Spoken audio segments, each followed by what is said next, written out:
Hi மக்களே, என்னடா இது நம்மள்ட்ட இங்கே வீடியோ பண்ணிவிட்டு அங்கே என்ன சிஸ்டத்தில் பார்த்துட்ருக்கேன்னு நினைக்கிறீங்களா?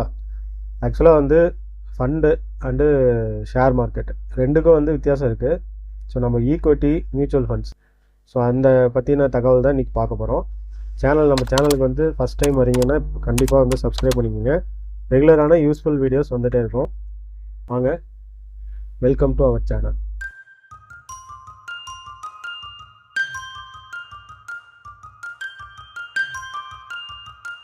ஸோ இன்றைக்கி வந்து நம்ம பார்க்க போகிற வீடியோ என்ன அப்படின்னா, mutual funds versus equity. So இதுக்கு முந்தின வீடியோவில் நம்ம வந்து நிறைய தகவல்கள் வந்து பார்த்துருந்தோம்.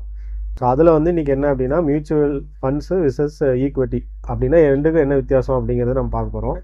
ஃபண்டு அப்படின்னா நம்ம ஒரு கம்பெனி, ஒரு ஆர்கனைசேஷன், ஒரு ஃபைனான்ஸ் டிவிஷன்ஸு இந்த மாதிரி இருக்க இதுக்கு வந்து நம்ம ஃபண்டிங் பண்ணுறது. எக்ஸாம்பிள், அவங்களுக்கு ஒரு 100 கோடி ரூபா வேணும் அப்படின்னா அந்த 100 கோடி ரூபாயான ஃபண்டை வந்து கொடுக்கறது தான் வந்து இந்த மியூச்சுவல் ஃபண்ட்ஸ்க்கு உண்டான ஒர்க்கு. ஸோ மியூச்சுவல் ஃபண்ட் அப்படின்னா ஃபண்டிங். ஸோ ஒரு கம்பெனிக்கு தேவையான ஃபண்ட்ஸை வந்து அலோகேட் பண்ணுறது தான் இந்த மியூச்சுவல் ஃபண்ட்ஸ். இதே ஷேர்ஸு, நம்ம கம்பெனியில் வந்து ஒரு ஸ்டாக்காக வாங்குகிறோம் அப்படிங்கிறது தான் வந்து நம்ம ஈக்விட்டி அப்படின்னு சொல்லலாம். So part of the ownership percentage in single or multiple company அப்படிங்கிறது வந்து நம்ம ஈக்விட்டி அப்படின்னு சொல்லலாம்.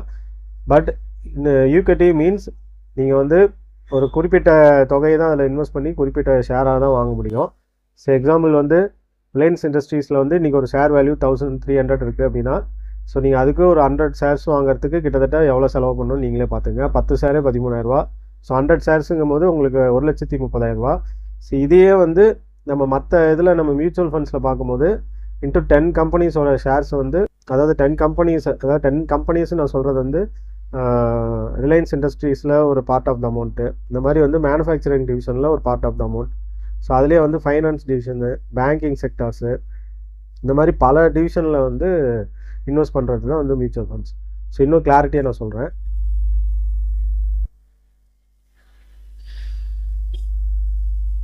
ஸோ மியூச்சுவல் ஃபண்டு அப்படின்னா காம்பினேஷன் ஆஃப் ஃபண்டை வந்து கலெக்ட் பண்ணி, அதாவது இன்வெஸ்டர்ஸ்லேருந்து, அதாவது உங்களுக்கு நீங்கள் மாதம் ஒரு 500 ரூபா இன்வெஸ்ட் பண்ணணும் அப்படின்னு நினைக்கிறீங்க அப்படின்னா மியூச்சுவல் ஃபண்டில் இன்வெஸ்ட் பண்ணும்போது அந்த மியூச்சுவல் ஃபண்டோட ஏஎம்சின்னு சொல்லுவாங்க, அசட் மேனேஜ்மெண்ட் கம்பெனி. ஸோ அவங்க தான் வந்து அந்த மியூச்சுவல் அந்த ஃபண்டை வந்து மேனேஜ் பண்ணுறது. ஸோ இவங்க என்ன பண்ணுவாங்கன்னா, நீங்கள் அந்த 500 ரூபாய்க்கு கொடுக்குறீங்க, அந்த 500 ரூபா அமௌண்ட்டுக்கு உங்கள்கிட்ட வந்து அன்றைக்கி ரேட்டுக்கு வந்து பார்த்திங்கன்னா ஒரு ஷேரோட ப்ரைஸ், அவங்களோட மியூச்சுவல் ஃபண்டோட ஷேரோட ப்ரைஸ் வந்து பார்த்திங்கன்னா 130, 120 அந்த மாதிரி ஒரு இதில் இருக்குங்கும் போது உங்களுக்கு வந்து அதில் வந்து 5 ஷேர்ஸ் வந்து அலோகேட் ஆகும். அந்த 150 ரூபா பணங்கிறது ஒரு 10 கம்பெனியாக பிரிஞ்சு அதில் இன்வெஸ்ட் பண்ணியிருப்பாங்க with combination of 1000 or lakhs of peoples cumulating to 1. அதாவது ஒரு இன்வெஸ்டர்கிட்ட எல்லாருமே கொடுத்து அந்த இன்வெஸ்டர் வந்து பல கம்பெனியில் இன்வெஸ்ட் பண்ணுறது தான் மியூச்சுவல் ஃபண்ட்ஸ். அதே ஈக்விட்டி அப்படிங்கும்போது நீங்கள் இண்டிவிஜுவலாக ஒரு கம்பெனியோட ஷேரை நீங்கள் வந்து ஓன் பண்ணுறது. எக்ஸாம்பிளுக்கு ஒரு கம்பெனியில் வந்து ஒரு 10 லேக் ஷேர்ஸ் இருக்குது. ஸோ அந்த 10 லேக் ஷேர்ஸ்லேருந்து நீங்கள் ஒரு 100 ஷேர்ஸ் நீங்கள் வச்சுருக்கீங்க. அவுட்ஸ்டாண்டிங் ஷேர்ஸ் வந்து 10 லேக் இருக்குது அப்படிங்கும்போது அதுலேருந்து ஒரு 100 ஷேர் உங்கள்கிட்ட இருக்குன்னா நீங்கள் அதில் வந்து கால்குலேட் பண்ணிக்கலாம். 0.01% you are the owner of company. So in case ஃப்யூச்சரில் கம்பெனியோட க்ரோத் வந்து டெவலப் ஆகுது, உங்களுக்கு ஒரு ஷேரோட வேல்யூ வந்து எக்ஸாம்பிளுக்கு ஒரு 100 ரூபாலேருந்து 105 ரூபா 110 ரூபா வருது அப்படின்னா உங்கள்கிட்ட அந்த 100 ஷேர் இருக்குது அப்படின்னா ஒரு 1000 ரூபா பெனிஃபிட் கிடைக்கும். இதுலேயே வந்து உங்களுக்கு மியூச்சுவல் ஃபண்ட்ஸில் அவங்க 10 டைப் ஆஃப் கம்பெனிஸில் இன்வெஸ்ட் பண்ணுறதுனால உங்களுக்கு அந்த 10 கம்பெனியும் சப்போஸ் ஒரு 7 கம்பெனி அதில் க்ரோத் ஆகுதுன்னா அந்த 7 கம்பெனியோட ப்ராஃபிட்டும் உங்களுக்கு மியூச்சுவல் ஃபண்டில் ரெஃப்ளெக்ட் ஆகும். So this is the very big example when you are invest in mutual funds versus equity. So ஈக்விட்டியும் வந்து ஒரு சில பேருக்கு செட் ஆகும். என்ன காரணம்னா டெய்லியும் வந்து ப்ராஃபிட் பார்க்குற ஆப்ஷன்ஸும் வந்து ஈக்விட்டியில் இருக்குது. ஏன்னா டெய்லியும் வாங்கலாம் விற்கலாங்கிற ஆப்ஷன்ஸ் இருக்குது. இதே வந்து மியூச்சுவல் ஃபண்ட்ஸில் நீங்கள் இன்வெஸ்ட் பண்ணுறீங்க அப்படின்னா உங்களுக்கு லெஸ் தென் 1 இயரில் நீங்கள் அதிலேருந்து ஃபண்டை ரீடீம் பண்ணுறீங்கன்னா அதுக்கு ஒரு சார்ஜஸ் இருக்குது. ஸோ அந்த சார்ஜஸும் பார்த்திங்கன்னா 1% வந்து ரீடீம் சார்ஜஸ்னு வரும் இன்வெஸ்டட் அமௌண்ட்டில். அதே போல் கேபிட்டல் கெயின் டேக்ஸும் வந்து இதில் அதிகம். அதாவது ஒரு வருஷத்துக்கு கம்மியாக நீங்கள் அந்த அமௌண்ட் எடுக்கிறீங்கன்னா அந்த கேபிட்டல் கெயின் டேக்ஸும் இருக்குது.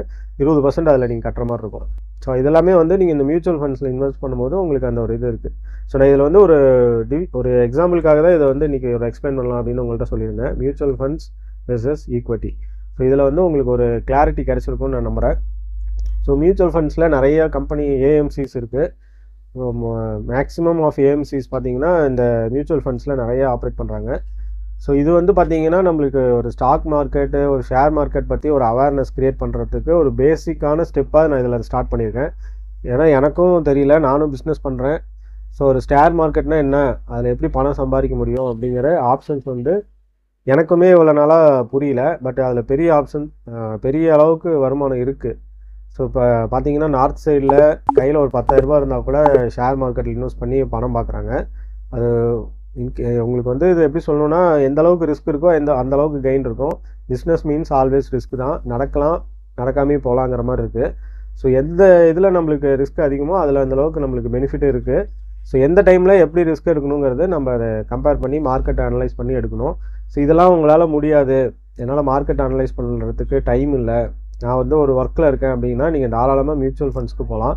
ஸோ மியூச்சுவல் ஃபண்ட்ஸில் இப்போ இருக்க சூழ்நிலையில் அந்த மிட் கேப் ஃபண்ட்ஸ்லாம் வந்து நிறைய க்ரோத் இருக்குது அப்படின்ற மாதிரி சொல்கிறாங்க. நல்ல பெனிஃபிட் இருக்குது அப்படின்னு கம்பேர் டு லார்ஜ் கேப்பும் ஸ்மால் கேப்பையும் கம்பேர் பண்ணும்போது.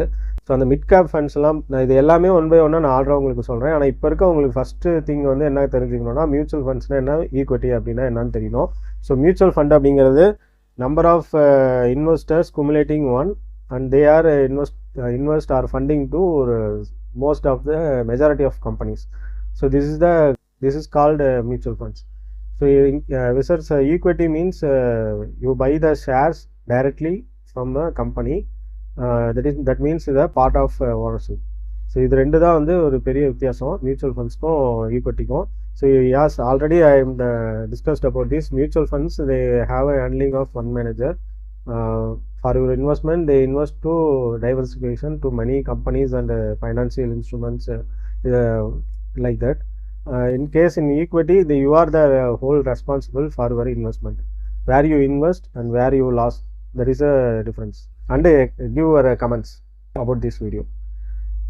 ஓகே, நான் இன்றைக்கி வந்து ரொம்ப இதை பற்றி தெரிஞ்சிக்க எனக்கும் ஓகே நல்ல ஒரு இன்ட்ரெஸ்ட்டாக தான் இருக்குது. ஸோ ஃப்யூச்சரில் ஒன் பை ஒன்னாக நம்ம இன்வெஸ்ட்மெண்ட் பற்றி அடுத்த ஸ்டெப் போகலாம்.